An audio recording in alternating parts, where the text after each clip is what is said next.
sekalian, bertemu kembali dengan Ibu Ate dalam mata pelajaran pendidikan karakter. Nah, pada minggu lalu, kita telah membahas mengenai nilai semangat, karakter senantiasa bergembira dari indikator 1 sampai indikator yang ke-11. Pada minggu ini, nakku, kita akan melanjutkan lagi nilai karakter rajin dan giat dari indikator 1 sampai indikator yang ke-10. Sebelum kita memulai pembelajaran kita pada hari ini, sambut salam dari Ibu, salam SFD. Semangat, fraternitas, Dina. Ibu sekalian, seperti yang telah Ibu jelaskan tadi, pada hari ini kita akan membahas mengenai pendidikan karakter SFD, karakter rajin dan giat dari indikator 1 sampai indikator yang kelima. Adapun tujuan pembelajaran kita pada hari ini, nakku, agar anak-anak Ibu dengan tekun, giat, dan semangat memahami nilai karakter SFD, nilai rajin dan giat dari indikator 1 sampai indikator yang kelima, sehingga anak-anak Ibu mampu melakukan pekerjaan dengan rapi, memiliki motivasi berprestasi, bertanggung jawab, melakukan pekerjaannya sebagai pelajar dengan penuh dedikasi, memanajemen pekerjaan yang menjadi prioritas, dan mengintegrasikan konsep pekerjaan dengan tindakan. Sebelumnya, apa itu rajin dan giat? Nah, yang pertama, rajin dalam pengertian sehari-hari diartikan sebagai perilaku suka bekerja, sungguh-sungguh bekerja dan selalu berusaha. Yang kedua, menurut KBBI, rajin berarti kata sifat yang menunjukkan keadaan kerja keras tetapi juga berarti rapi.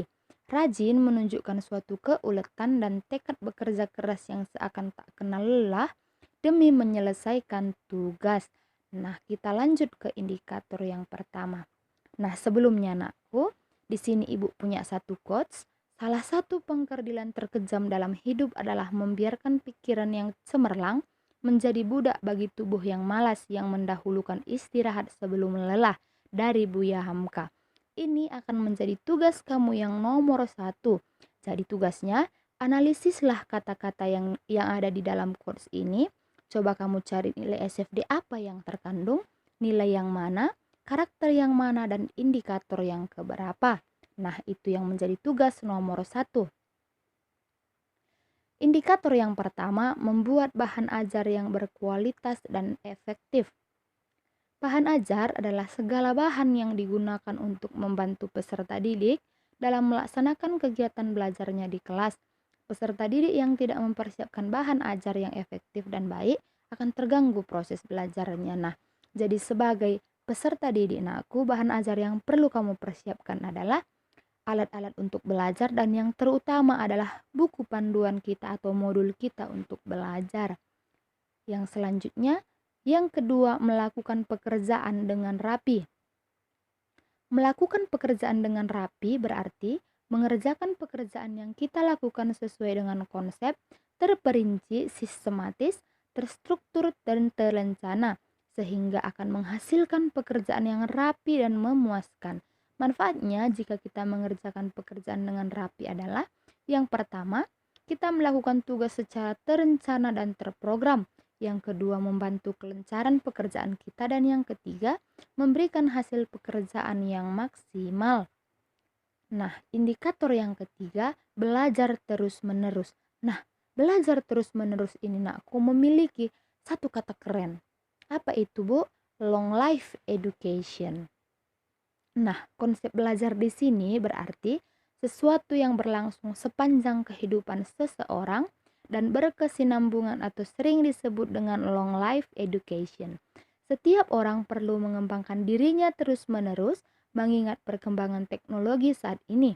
Manfaat jika kita belajar terus-menerus, yang pertama, tidak akan ketinggalan teknologi. Yang kedua, tidak terasing dengan kemajuan zaman. Dan yang ketiga, menumbuhkan kreativitas yang tinggi. Nah, kita masuk ke indikator yang keempat, mengembangkan prestasi dengan rajin dan giat. Mengembangkan prestasi dengan rajin dan giat ini juga memiliki istilah lain, nakku. Apa itu? Nah, istilahnya adalah motivasi berprestasi. Mengembangkan prestasi dengan rajin dan giat disebut dengan motivasi berprestasi. Motivasi berprestasi ini adalah usaha yang dilakukan oleh individu untuk mempertahankan dan meningkatkan kemampuan pribadi setinggi mungkin untuk mengatasi rintangan-rintangan dan bertujuan untuk berhasil dalam kompetisi dalam suatu ukuran keunggulan. dapat berupa prestasi sendiri atau prestasi orang lain. Cara meningkatkan motivasi berprestasi: yang pertama, buat target untuk diri sendiri. Yang kedua, beri penghargaan kepada diri sendiri. Yang ketiga, mencari banyak informasi. Dan yang keempat, berteman dengan orang-orang yang berpotensi membantu mengembangkan kemampuan kita.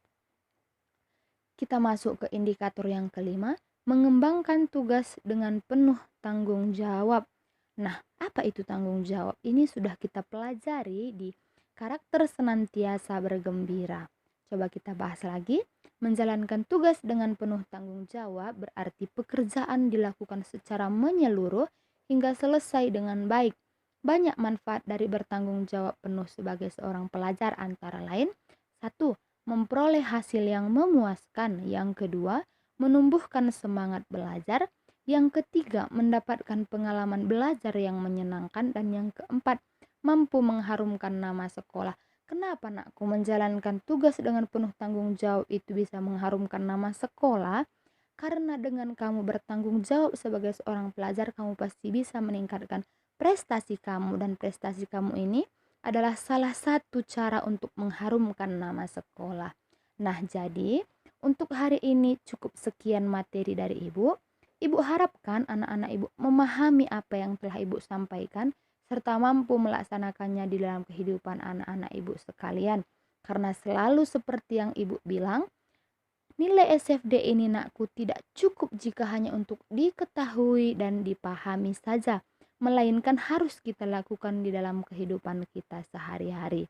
Nah, jadi cukup untuk hari ini. Segera selesaikan tugas-tugasnya, jangan ditunda-tunda lagi. Sekian, salam SFD, tetap semangat. I was hanging with you and then I realized I didn't think it was true. I was surprised when I found out I'd fallen for you.